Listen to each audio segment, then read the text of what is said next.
reunirse, aunque sea por lo menos los domingos, ¿verdad? ¿A cuántos hermanos les gustaría poder tener un lugar de culto, un lugar donde poder congregarse y no tienen esa posibilidad, no tienen ese privilegio, pero ustedes lo tienen? Y yo quiero también dar gracias públicamente a nuestro hermano Jeremías, a su esposa, a todo su equipo de trabajo, porque, bueno, nosotros predicamos y viajamos y hacemos lo que podemos, pero gracias a Dios que aquí hay hermanos que atienden a la gente nueva, que atienden a los convertidos, personas a las cuales pueden recurrir en un momento determinado que necesitan ayuda, consejería, oración. Y yo quiero reconocerlos públicamente a ellos porque el trabajo que están haciendo es excelente. Y quiero que le demos un fuerte aplauso a nuestro hermano Jeremías, a Jessica, a todo el equipo. Y gracias, de verdad, de todo corazón, gracias. Una de las cosas que yo le pedía y le sigo pidiendo constantemente al Señor prácticamente cada día, que el Señor nos dé obreros, buenos obreros, porque en la iglesia yo estoy totalmente en contra de hacer experimentos. La iglesia no es un laboratorio donde, bueno, vamos a hacer esto a ver qué tal sale. Y si sale mal, ya hay gente herida, gente lastimada, y ya tenemos demasiada gente herida y lastimada entre nosotros como para seguir hiriéndolos más todavía, ¿verdad? La iglesia virtual ha sido un hospital, ha sido un bálsamo, ¿verdad? Un oasis en medio del desierto para muchas personas que hacía años que no querían congregarse. Tenemos casos de hermanos que han estado 10, 12, 15 y hasta 20 años sin pisar una iglesia evangélica, bueno, por distintos motivos, ¿verdad?, que todos sabemos. Por lo tanto, yo siempre oro para que el Señor nos dé buenos obreros. Y no es fácil a veces encontrar buenos obreros, gente que esté dispuesta, gente que esté con un corazón de siervo, ¿verdad? No con un corazón de dueño, de amo, sino con un corazón dispuesto a ayudar, dispuesto a sacrificarse. Porque estar en primera línea, hermanos, no es para mandar, no es para gobernar, no es para enseñorearnos de la grey, como dice la palabra, es para servir.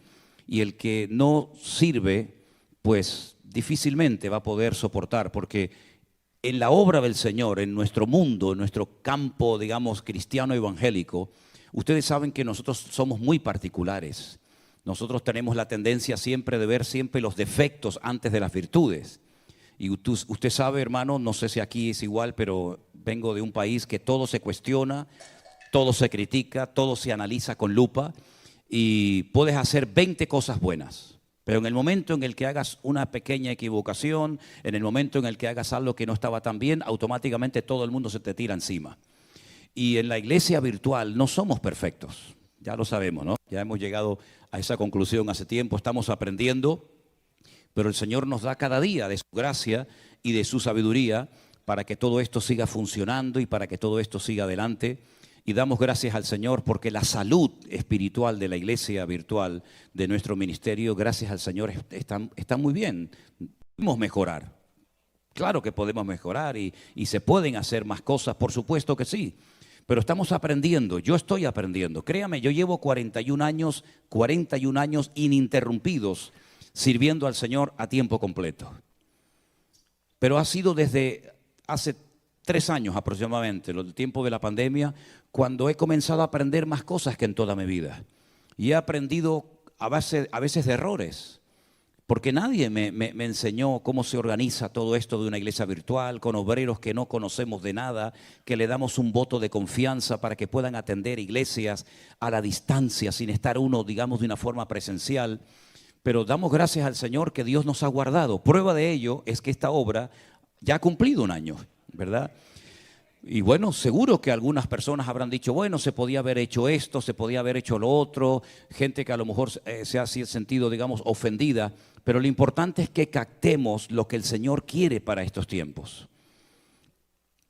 Yo tengo una carga, un cierto, digamos, temor en mi corazón, y es que creo que muchos creyentes todavía no han aprendido la lección de lo que el Señor nos comenzó a enseñar hace 3 años cuando nos confinaron y nos metieron dentro de nuestros hogares durante mucho tiempo. El mundo ha vuelto otra vez igual, sigue la gente provocando a Dios, los gobiernos, los políticos siguen provocando a Dios. Parece como que no hemos aprendido nada. Cuando sucedieron las tragedias de las Torres Gemelas, dice que se llenaron un montón montón de iglesias, de gente orando, pidiendo perdón, buscando al Señor, y luego volvieron otra vez a lo mismo. En los días de la pandemia, en los días del confinamiento, exactamente igual. La gente comenzó a buscar a Dios, a leer la Biblia, había un temor que va a pasar en el mundo, se van a ver un montón de muertos, etcétera. Y había un cierto respeto. Parece como que todo eso se ha ido diluyendo en muchas vidas. Y entonces saben lo que va a ocurrir, que van a tener que seguir viniendo cosas peores. Y van a venir cosas peores. Y la iglesia va a ser sacudida de una forma tremenda. Bueno, me imagino que todos ustedes son conscientes de lo que están sufriendo, por ejemplo, en este momento, nuestros hermanos en Haití, donde sabemos que hay hermanos que han tenido que salir corriendo, dejando atrás todo, su casa, sus muebles, sus recuerdos. Las pandillas le han dado en algunos casos 48, en otros casos 72 horas a los miembros de iglesias, a personas de una ciudad, de un barrio, y si no se marchaban, los mataban. Y está pasando muy cerca de aquí de donde estamos nosotros.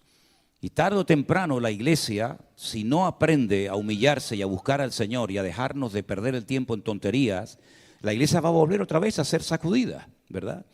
Y por eso tenemos que aprovechar el tiempo, hermanos. Algunos de ustedes ya tienen en su corazón hace años el deseo de servir al Señor. Pues hermano, no siga dilatando ese deseo y ese anhelo en su corazón. Pídale al Señor que le abra puertas, porque la vida pasa volando, ¿saben? La vida, cuando uno se da cuenta, miras para atrás y dices, Dios mío, se me han ido 40, 50, 60, 70 años de mi vida. Y toda mi vida ha sido trabajar y trabajar y trabajar y comprar y pagar deudas. ¿Y para ti qué he hecho, Señor?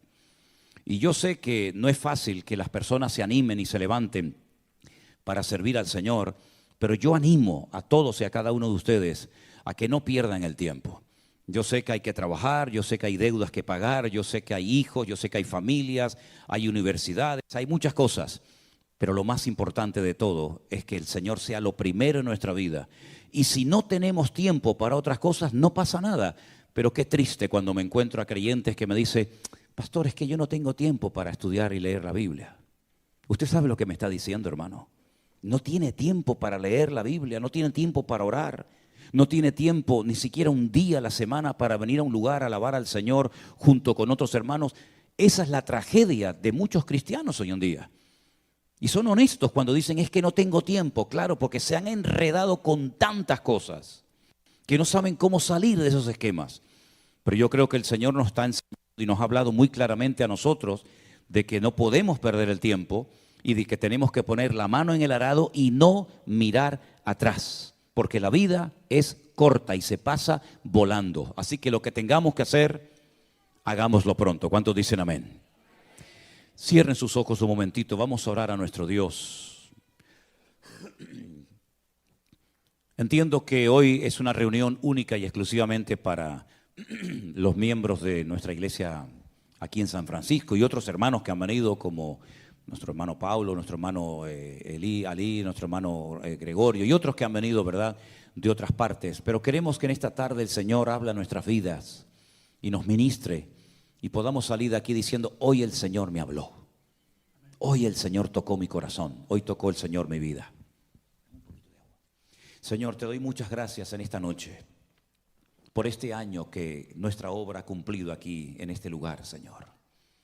Gracias porque tú has sido fiel, supliendo todas nuestras necesidades, cuidando de nuestras vidas, dándonos gracia y fortaleza y sabiduría para que tu obra no se detenga por nada ni por nadie. Pedimos, Señor, que en este momento aquí reunidos en torno a tu palabra, tú nos hables, Señor. Y podamos salir en esta noche diciendo, hoy mi Señor habló a mi corazón para poder seguir adelante, corriendo con paciencia la carrera, peleando la buena batalla y manteniendo la fe. Ayúdanos, Señor, a servirte, a honrarte y a no quitar nunca nuestra mirada y nuestra confianza de ti. Gracias, Señor. Te lo pedimos todo en el nombre bendito de Jesús. Amén y amén. El libro más antiguo de la Biblia, de los 66 que tenemos, el más antiguo es el libro de Job. Gracias, hermano. Sabemos que nuestras Biblias no están en un orden cronológico. Incluso sabemos que internamente hay libros por ejemplo, lo pueden notar si ustedes leen el libro de Primera de Samuel, que ni siquiera hay libros que están ordenados interiormente. A la Biblia le pasa exactamente lo mismo. La Biblia empieza por el libro del Génesis, hablándonos de personajes como por ejemplo Abraham, Moisés, Jacob, Isaac. Pero sin embargo el libro del Génesis, por lo que relata sí, pero no es el libro más antiguo de la Biblia. El libro más antiguo de la Biblia y el personaje más antiguo de la Escritura es el libro del Job. Es un libro muy interesante. Es un libro donde vamos a ver en esta noche, con ayuda del Señor, cosas que no tenemos que olvidar nunca en nuestra vida. En el capítulo 1 voy a estar leyendo algunos versículos y después vamos a estar compartiendo grandes y profundas enseñanzas de este extraordinario libro. El capítulo 1 comienza diciéndonos lo siguiente: hubo en la tierra de Uz un varón llamado Job. Este era un hombre perfecto. Si le choca la palabra perfecto, ponga la palabra completo, que es la palabra que realmente debería haberse traducido. Un hombre que era completo, era recto delante de Dios, temeroso de Dios, apartado del mal.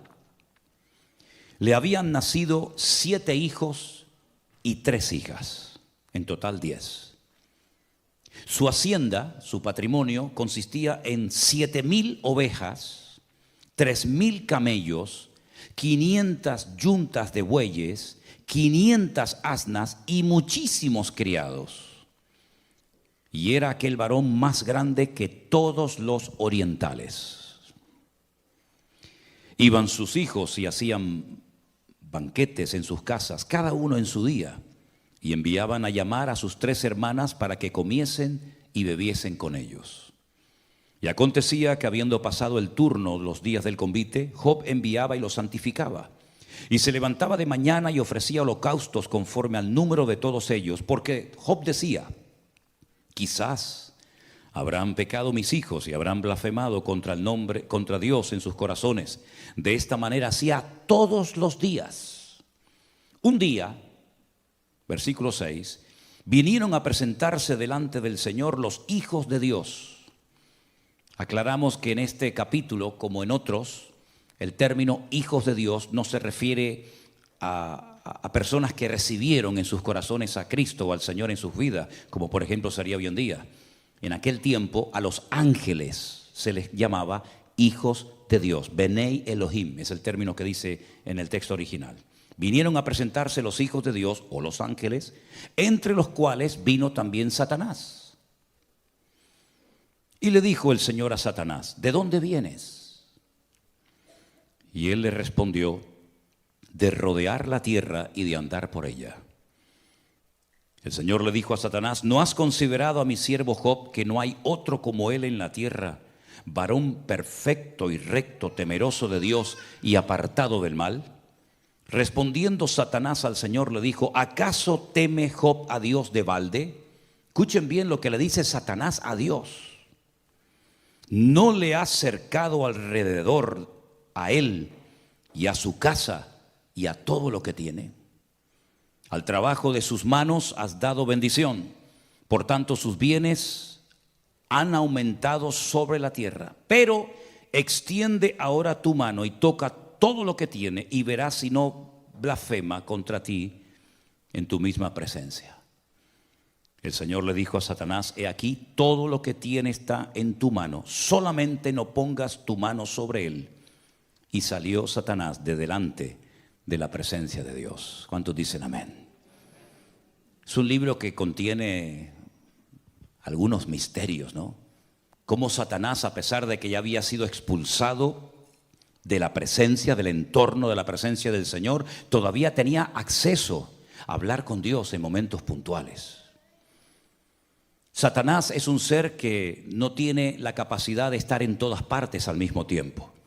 Solamente Dios puede estar en todas partes al mismo tiempo. Y ese atributo se conoce como omnipresencia. Satanás no puede estar aquí y en Europa al mismo tiempo. No puede estar aquí y en África al mismo tiempo. Solamente puede estar en un solo lugar, porque no es un ser omnipresente. tampoco puede hacer todo lo que quiera, porque el único que tiene todo el poder y no conoce ningún tipo de limitaciones, ni de tiempo, ni de espacio, ni de ninguna otra índole, es nuestro Dios. Por eso otro atributo típico de Dios es la omnipotencia. Y tampoco Satanás sabe todas las cosas.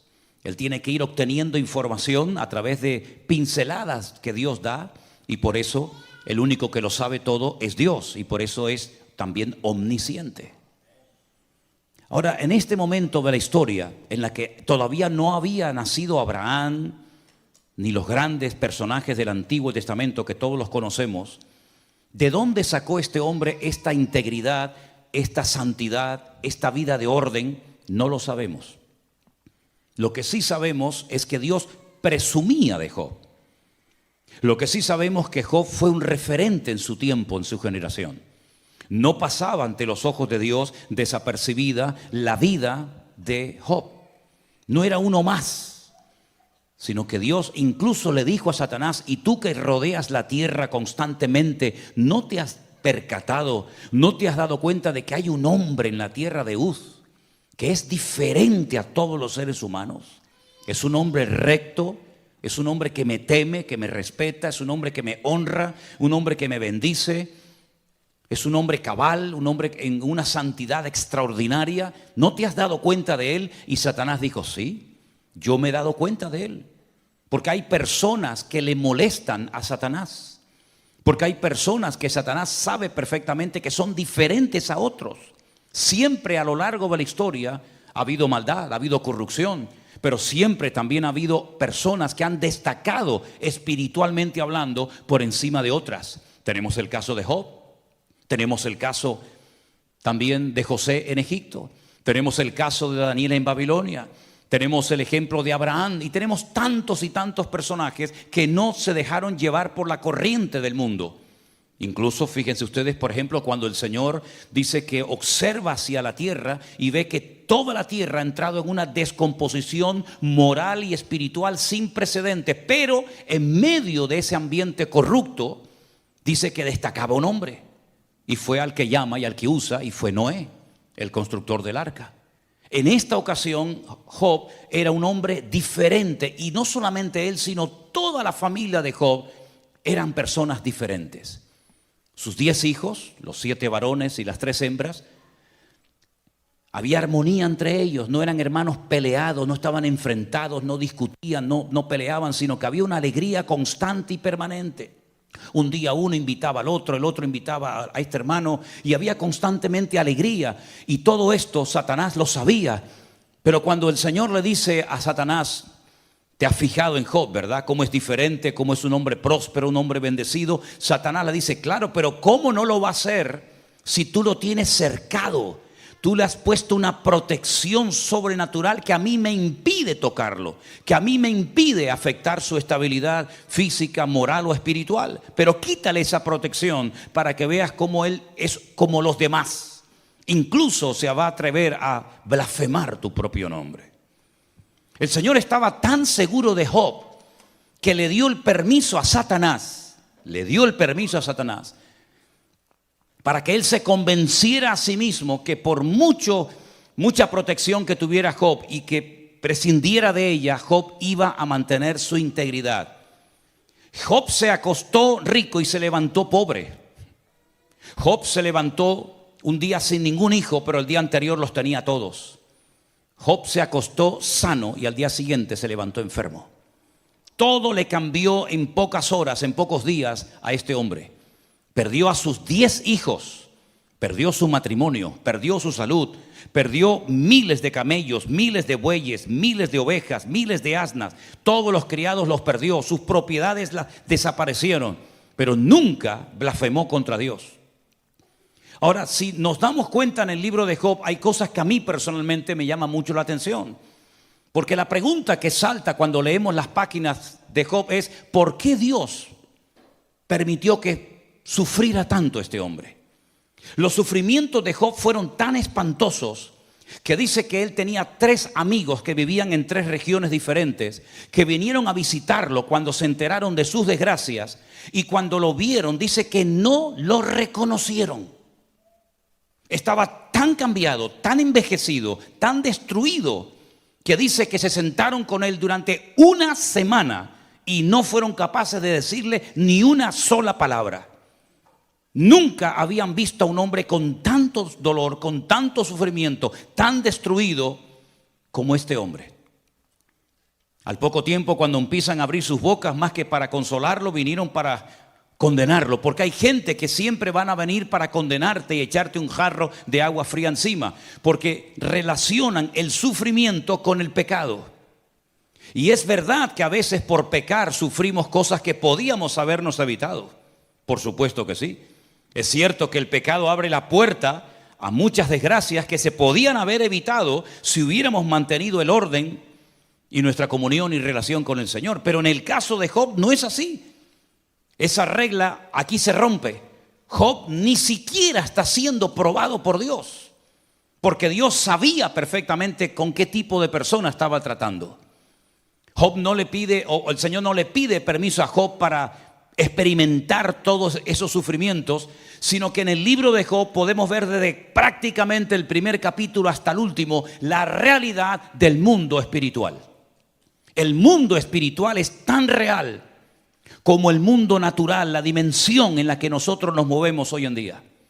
Lo que pasa es que ese mundo espiritual, porque Dios lo ha hecho así, no nos permite verlo.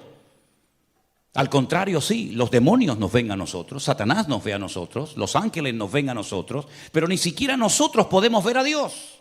Pero sabemos que está y sabemos que existe. La realidad del mundo espiritual en el libro de Job es tremenda, porque todo esto no fue producto de la mala suerte, dirían algunos. Ni siquiera porque Job había pecado o blasfemado el nombre de Dios, sino porque Dios le permite a Satanás zarandear y sacudir la vida de Job por un tiempo. Me han preguntado muchas veces, ¿crees que Job sabía lo que estaba pasando en el mundo espiritual entre Dios y Satanás? Bueno, la Biblia no nos da ninguna información. Las conversaciones entre Dios y el diablo, Job no las sabía. Nosotros las sabemos porque tenemos el libro, pero Job estaba haciendo historia y él no sabía lo que estaba pasando, pero dice que en ningún momento blasfema ni peca contra Dios. Es verdad que maldijo el día en el que nació, eso sí lo hizo. Pero en ningún momento, jamás, se enfadó con Dios. Es más, cuando su propia esposa le dice, ¿todavía vas a mantener tu integridad? ¿No te has dado cuenta de que ya Dios no está contigo? ¿No te has dado cuenta de que ya Dios te ha abandonado? ¿No te has dado cuenta de que no merece la pena honrar y servir a ese Dios que te ha causado tanto dolor y tanta tragedia? Maldice a Dios y muérete ya de una vez. Le desea a su propia esposa la muerte y lo tienta, lo incita a que se rebele contra su Dios. Y entonces es cuando él le dice, como cualquier mujer insensata, has hablado. ¿Recibiremos solamente el bien de parte de Dios y el mal no lo recibiremos?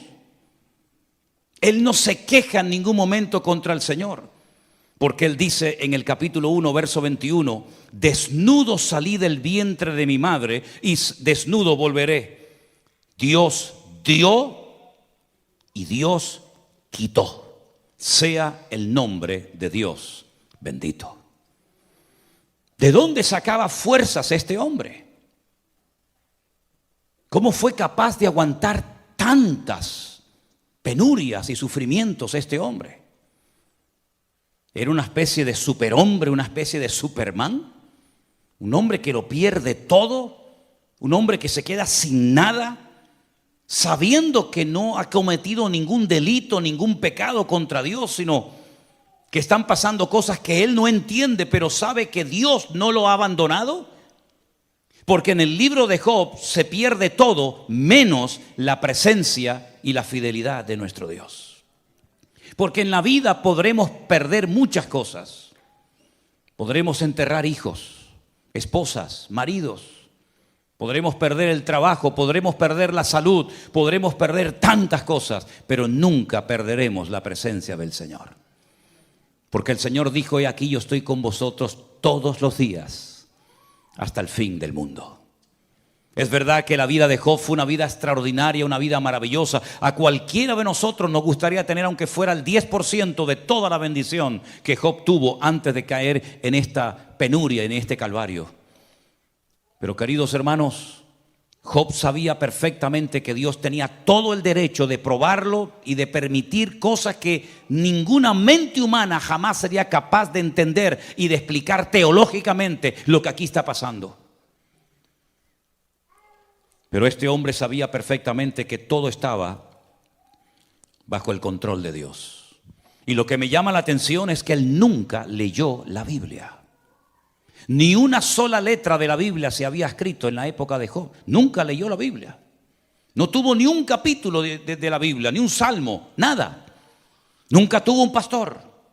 Nunca fue a ningún culto. No existían las iglesias, no existía el pueblo de Israel.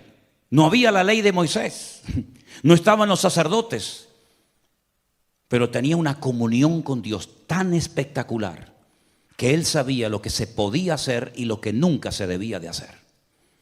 Job sabía perfectamente que Dios iba a estar con él en medio de aquellos sufrimientos terribles.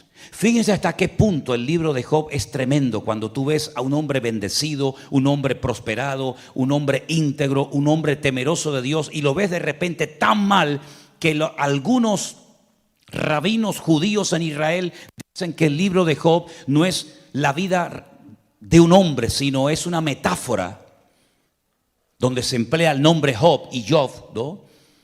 Pero realmente lo que el libro está describiendo son los sufrimientos por los que pasaría el pueblo de Israel a lo largo de la historia de la humanidad, porque no aceptan, no se les mete en la cabeza que un hombre íntegro y un hombre santo y un hombre como Job fuera capaz de sufrir semejantes calamidades.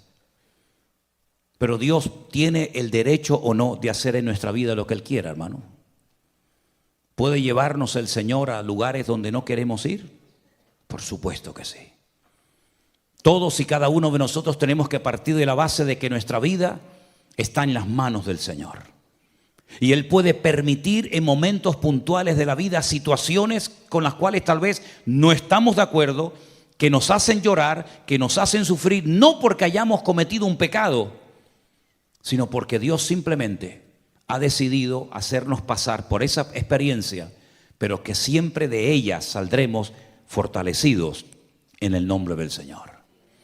Job llegó a decir un día esa famosa frase que tantas veces la hemos dicho: aunque mi Dios me mate, lo seguiré adorando, porque yo sé que mi Redentor está vivo. Es increíble. Aunque tú me mates y nunca más me vuelvas a prosperar, ni a bendecir, ni a levantar, aunque he perdido a mis hijos, he perdido mi matrimonio, he perdido mi patrimonio, he perdido mi salud, aunque tú me termines matando, yo no voy a dejar de adorarte, porque yo sé quién eres tú, mi Señor. Y yo no te sigo por lo que tú me das, sino yo te sigo por lo que tú eres. Y aunque nunca más me vuelvas a levantar y a bendecir mi vida, yo te seguiré adorando. Pero aún hay expresiones más profundas. Él llegó a decir: y aunque mi carne se deshaga y se rompa toda mi vida, yo sé que con mis ojos veré a mi Señor. Y él hace una referencia a la resurrección. Y repito, él nunca había leído la Biblia.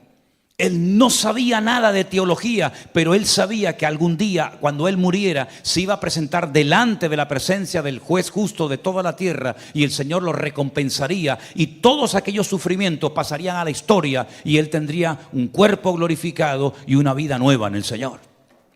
Y es que la comunión con el Señor es algo tan importante y tan fundamental, que es lo que le va a dar estabilidad a nuestras vidas. Usted puede leer mucho la Biblia y conocer muchos textos de la Biblia, pero si no los aplica, si no los interioriza y los lleva a la práctica, de nada le va a servir ese conocimiento. Usted puede cantar de maravilla, usted puede echar fuera demonios, usted puede tener todos los dones del Espíritu Santo que quiera, usted puede sorprender a las multitudes, pero si usted no tiene comunión con el Señor, usted no tiene nada. Es más, el Señor Jesucristo Dijo que en aquel día, hablando del juicio en los últimos tiempos, muchos se presentarían delante de él, presentando sus grandes currículum, presentando sus grandes testimonios, diciendo: en tu nombre siempre yo hice maravillas, eché fuera demonios, levanté muertos, hice esto, profetizamos por aquí, predicamos por allá. Y el Señor dice: apartaos de mí, hacedores de maldad, porque nunca os conocí. En otras palabras, no es lo que hacemos lo que le sorprende o le toca el corazón al Señor, sino la actitud de nuestro corazón y el por qué lo hacemos. Eso es lo que agrada e impacta el corazón de Dios. Fíjense, por ejemplo, no me voy del tema, pero fíjense, por ejemplo, cuando aquel centurión, que no era ni judío, no era conocedor de la ley, cuando él sabe que el problema que tiene en el hogar, su religión, sus dioses, su autoridad militar no le sirven de nada. Y él tiene que recurrir a aquel carpintero de Galilea que no lo dejaban entrar a muchas sinagogas de Israel a predicar. Y amenazaban a la gente que si le seguían y se identificaban con él, serían también expulsados de las sinagogas. Él va al maestro y le dice: tengo un siervo gravemente atormentado y no soy digno de que entres bajo mi techo. ¿Cómo voy a llevar a mi casa al Hijo de Dios? Las cosas que habrá hecho en ese hogar. Yo no soy digno de que entres. Solamente lo que necesito es que des la palabra, que des la orden. Y simplemente dando la orden, yo sé que las cosas cambiarán. Porque yo soy un hombre de autoridad. Y él sabía lo que era moverse en el terreno de la autoridad.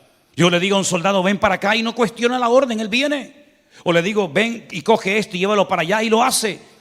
Pero la autoridad que yo tengo no me sirve en la dimensión en la que yo tengo un problema. Pero tú sí tienes esa autoridad.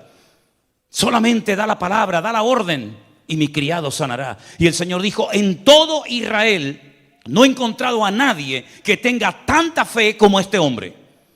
A un centurión romano, no a un judío, sino a un gentil, lo alaba públicamente por la tremenda fe que tenía y por el concepto de autoridad tan claro. Y sin embargo, a un discípulo un día le dijo: hombre de poca fe, ¿por qué dudaste?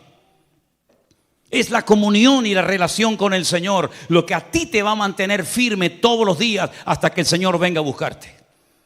No es la Biblia que tienes allí en la estantería de tu casa, no son las canciones que has compuesto, no es lo que haces, sino cómo está tu corazón alineado con el Señor. Mire, grandes personajes de la Biblia, igual que Job, nunca leyeron la Biblia. Nunca fueron a un culto, nunca se bautizaron, nunca hablaron en lenguas, nunca pagaron diezmos, nunca pagaron ofrenda. Sin embargo, ellos sabían en todo momento cómo comportarse y cómo marcar una diferencia. Miren, por ejemplo, a José. José, dice la Biblia, que cuando aquella mujer se le ofreció y le dijo: vamos a dormir juntos, vamos a pecar, él dijo: ¿cómo voy yo a pecar contra mi Dios? ¿Dónde lo había leído? ¿Quién le había enseñado a aquel muchacho de 17 años que un joven no se puede acostar con una mujer casada? ¿Cómo lo sabía? Si la Biblia aún no se había escrito, ni Moisés había escrito ninguno de los libros de la Biblia. Pero es la comunión con el Señor la que trae claridad a tu mente y a tu espíritu. Y tú conoces el corazón de Dios y sabes lo que al Señor le agrada y lo que el Señor abomina. Exactamente igual Job. Job tenía tanta comunión, tanta relación con el Señor, que él dice que todos los días de su vida presentaba sacrificios y oraba por sus hijos. Dice: no sea que en alguno de estos banquetes tal vez hayan bebido más de la cuenta y hayan blasfemado contra mi Dios. Y dice que él santificaba a sus hijos cada día. En otras palabras, no era un tipo raro que se iba a una montaña ahí 40 días y nadie sabía dónde estaba metido, sino que era una persona cercana a su familia, cuidaba de la vida de sus hijos. Aquí hay una lección tremenda para los padres hoy en día. Si en algún momento de la historia ha sido necesario que los padres cuiden de la vida espiritual de sus hijos, es ahora más que nunca. Yo ya a mis hijas ya las he criado y ya, bueno, pues ya saben lo que está bien y lo que está mal. Pero ¿cuántos de estos niños pequeños están oyendo y viendo cosas en las escuelas que son auténticas barbaridades, auténticos disparates? Y las escuelas no se crearon para enseñar principios morales a nuestros hijos, sino para enseñar química, biología, matemática o lo que quieran. Pero es el hogar donde nuestros hijos tienen que aprender los principios que van a marcarles para toda la vida, para que sean rectos y para que sean buenas personas, para que sean personas temerosas de Dios. Cuide de su familia, porque dice que el que no cuida de su familia es peor que un incrédulo y ha negado la fe. Job era un hombre que no cayó en esa trampa. Job dice que oraba y bendecía y se santificaba a sus hijos todos los días, por si acaso alguno de mis hijos dijo algo que no tenía que haber dicho o hizo algo que no tenía que haber hecho. El libro de Job es un libro realmente apasionante porque nos damos cuenta que Dios sabe dónde estamos y cómo estamos. De hecho, no fue Satanás el que le dijo a Dios, ¿y cómo has bendecido tanto a este hombre? Sino fue al revés. Fue el Señor el que le dijo a Satanás, ¿no has visto? ¿No has considerado? ¿No has observado a mi siervo Job? Y es entonces cuando leímos la palabra, claro, ¿cómo no te va a bendecir? Si lo has bendecido de una manera extraordinaria, si lo has cercado, hay una protección alrededor de él extraordinaria. Y resulta que Job de la noche a la mañana se convierte en un punto de referencia para que todas las personas sepan que en la tierra hay un hombre diferente a todos los demás. Hoy en día esa confrontación entre Dios y Satanás con ninguno de nosotros se va a dar, porque nosotros ya no tenemos que ser el punto de referencia de nadie, como Job lo fue en su generación. Hoy en día las miradas no tienen que estar puestas en nosotros, sino que hoy en día ya el Señor dijo, este es mi Hijo amado, en el cual tengo toda complacencia. Por lo tanto, usted ya no tiene que demostrarle nada a nadie, mucho menos al diablo, porque el Señor sabe si usted está bien o está mal, si está dentro o fuera, en orden, en pecado, en obediencia o no. Ahora es a Cristo al que hay que mirar. Él es nuestro punto de referencia. No es Abraham, no es Moisés, no es el pastor, no es el diácono, no es fulanito, sino que nuestro punto de referencia y todas nuestras miradas tienen que estar mirando a nuestro Señor Jesucristo, el cual nunca, jamás nos va a dar mal por bien, sino más bien todo lo contrario. ¿Cuántos dicen amén? El libro de Job me impresiona también a mí muchísimo, porque es un libro donde vemos que Dios cuida de sus siervos. Dios cuida de nuestras vidas. El final del libro de Job es extraordinario, porque vemos que a pesar de los tremendos sufrimientos por los cuales este tremendo hombre de Dios tuvo que pasar, al final Dios lo vuelve a bendecir, Dios lo vuelve a prosperar y otra vez todo, digamos que vuelve no a la normalidad, sino aún mejor que antes. Cuando el Señor permite una experiencia fuerte en tu vida que te hace llorar, que te quita el sueño, que te perturba, hermano, no te quejes nunca. Glorifica a Dios. La Biblia dice que no tenemos que sorprendernos del fuego de prueba que nos ha sobrevenido, como si alguna cosa extraña nos estuviera aconteciendo. El apóstol Pedro dijo, tener en cuenta que los mismos padecimientos, las mismas batallas, las mismas luchas, los mismos sufrimientos los están experimentando nuestros hermanos en todas las naciones de la tierra. El mundo entero, todas las naciones de la tierra van a ser sacudidas. Y lo estamos viendo, hermanos. Lo estamos viendo. Nación tras nación está siendo sacudida por el Señor. Pero en medio de este mundo enfermo y loco, donde a veces decimos, Señor, yo no encajo en ninguna parte, y nos sentimos como un pez fuera del agua, nosotros, dice la Biblia, tenemos que ser luminares en el mundo. Nuestros hijos en los colegios tienen que ser niños diferentes. Nosotros tenemos que ser personas diferentes a la hora de hablar, de comportarnos, de actuar, de pensar, de reaccionar. ¿Por qué? Porque tenemos un Dios que ha transformado nuestra vida. Y ya nosotros no vamos a favor de la corriente, sino vamos en contra de la corriente de este mundo. Tal vez te sentirás solo, tal vez te sentirás incomprendido, pero nunca estarás solo, porque el Señor siempre nos acompañará en todo momento y en todo lugar. Y dice el Salmo 23, y quien no lo sabe de memoria, que aunque andemos por valles de sombra y de muerte, no temeré mal alguno, porque tú estarás conmigo. Pero dice algo más que a veces olvidamos: tu vara y tu cayado, ambas cosas, tu vara y tu cayado me infunden aliento.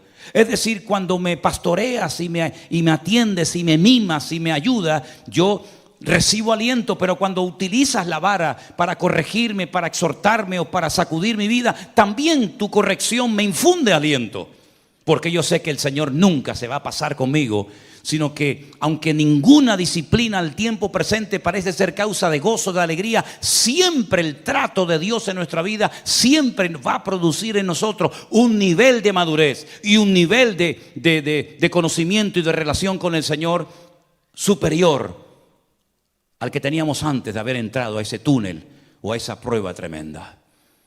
Finalmente, en el libro de Job, cuando vemos cómo el Señor estuvo siempre a su lado, nos damos cuenta de que el único que nunca nos va a abandonar y a fallar es nuestro Dios. Nunca olvidaré cuando en uno de los viajes que hicimos a Israel conocimos a un matrimonio de aquí de Los Ángeles, que cuando les pregunté a qué iglesia iban, me dijeron, bueno, nosotros íbamos a una iglesia, pero cuando llegó el tiempo del confinamiento, pues como todos, ¿no? Nos encerramos. La iglesia en la que ellos estaban no había ningún tipo de programa, de emisión, de redes sociales ni nada. Y cuando terminó todo, el pastor los reunió y les dijo, bueno, he sentido en mi corazón cerrar la iglesia. ¿Cómo cerrar la iglesia? Sí, no quiero seguir en la obra. Y le dije, ¿y ustedes qué pasó? Dice, bueno, unos nos juntamos en una casa, otros se fueron a otra iglesia, otros no se fueron a ninguna parte. Y yo les dije, ¿y cuántos eran más o menos en la iglesia? Y me dice, éramos 2,000 miembros en la congregación. Digo, 2,000 personas y el pastor cerró la iglesia. Dice, sí, porque no teníamos dinero para pagar los gastos de la iglesia. Digo, ¿y erais 2,000 y no podían pagar los gastos? ¿Y nosotros que éramos 4 gatos y un perro? Y el Señor nos ayudó y nos bendijo y nos prosperó. No es el número lo que nos da fuerza, es nuestra comunión y nuestra relación con el Señor. Podemos ser 50,000, pero 50,000 enfermos, 50,000 descarriados, 50,000 desordenados.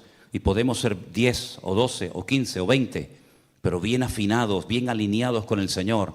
El Señor es galardonador de los que le buscan y Él no dejará padecer hambre al justo, porque dice David, yo fui joven y ahora ya envejecido, pero nunca he visto a un justo que mendigue pan por las calles, sino más bien todo lo contrario.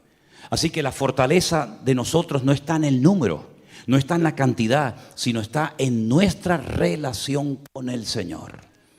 Y ustedes tienen que desarrollar su propia relación con el Señor, porque hoy estamos aquí reunidos, gloria a Dios, y tenemos redes sociales, pero ¿y si cambia todo y ya no nos podremos reunir ni ver más? Y nos quitan las redes sociales y solamente dependeremos de nuestra comunión con el Señor. Hemos crecido y madurado lo suficiente como para soportar el fuego de prueba que sí o sí va a venir a todas las naciones de la tierra. Usted no puede depender de un pastor, usted no puede depender de un culto, usted no puede depender de una llamada, de una visita, de un WhatsApp, de un correo. Usted tiene que depender única y exclusivamente de la comunión con el Señor. Y hay creyentes como que no terminan de entender esto, siempre necesitan ese estímulo, esa llamada, esa visita. Hermanos, cuando yo era niño, yo hablaba como un niño, yo pensaba como un niño y juzgaba como un niño. Mas cuando ya fui hombre, dejé lo que era de niño. En otras palabras, Dios quiere que crezcamos y que maduremos. Y la única manera de no desanimarse nunca es no depender de nadie, no esperar nada de nadie, pero esperarlo todo de parte de nuestro Dios. Si usted espera algo y no lo recibe, probablemente se desanime y se deprima. Pero si usted no espera nada de nadie, pero usted solamente está conectado a la fuente, a nuestro Señor Jesucristo, usted no va a caer nunca, porque el Señor le va a guardar, le va a proteger y le va a ayudar todos los días de su vida. Le llamen o no le llamen, cuenten con usted o no lo llamen para nada. Usted sabe en quién ha creído, y los que estamos bien firmes y parados en Cristo podremos pasar por luchas, por pruebas, porque mayor es el que está en nosotros que el que viene contra nosotros. Y hermanos queridos, hasta aquí el Señor, podemos decir, nos ha ayudado. Amén. Hasta aquí el Señor nos ha ayudado, hasta aquí el Señor nos ha bendecido, pero todavía hay mucho camino por recorrer. Todavía hay tantas cosas que alcanzar. Todavía hay millones y millones y millones de almas, centenares de personas en el mundo entero que no han tenido el privilegio y la oportunidad que nosotros hemos tenido Si es tiempo de oír, oigamos. Si es tiempo de hablar, hablemos. Si es tiempo de aprender, aprendamos. Y si es tiempo de compartir, compartimos. Pero aprovechemos toda oportunidad que se nos presente a lo largo de la vida, porque nosotros, yo creo que el Señor nos está usando en este último tiempo para poder orientar, para poder ayudar a tantas personas confundidas, pero que gracias al Señor, muchos de ellos hoy por hoy se han enamorado, se han conectado del Señor y se han enamorado de su palabra. Y eso es lo más bonito que ha sucedido en todo este tiempo. ¿Cuántos dicen amén? Cierre sus ojos un momentito, hermano. Gracias. Cierra tus ojos ahí donde estás. Y primeramente digamos: Señor, gracias porque hemos podido cumplir un año de vida. Gloria a Dios. Algo hemos aprendido, algo hemos...